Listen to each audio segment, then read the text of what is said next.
আল্লাহ তাআলা বলেন ওয়ামা আনফাকতুম মিন শাইইন ফাহুয়া ইউখলিফুহু ওয়া হুয়া খায়রুর রাসিকিন। যে দান করে, দান করলে যে ঘাটতি হয় আল্লাহ তাআলা এই ঘাটতিটাকে রিপ্লেস করে দেয়, রিপ্লেস করে দেয়।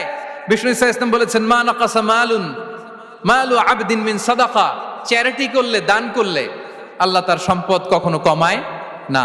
প্রতিদিন সকালবেলা দুজন ফেরেশতা নেমে বলতে থাকে আল্লাহুম্মা আ'তি মুনফিকান খালাফা, আল্লাহুম্মা আ'তি মুমসিকান চালাফা। ফেরেশতা দুজন বলে আল্লাহ যে দান করলো, দানের কারণে যে ঘাটতিটা হলো এটা তুমি মেক আপ করে দাও, এটা তোমার পক্ষ থেকে বারাকা দিয়ে রিপ্লেস করে দাও। আর যে ধরে রাখলো, কৃপণতা করলো, ওর সম্পদকে আল্লাহ তুমি ধ্বংস করে দাও। ওয়াল ইয়াদু বিল্লাহ। আমরা যেন দান করি।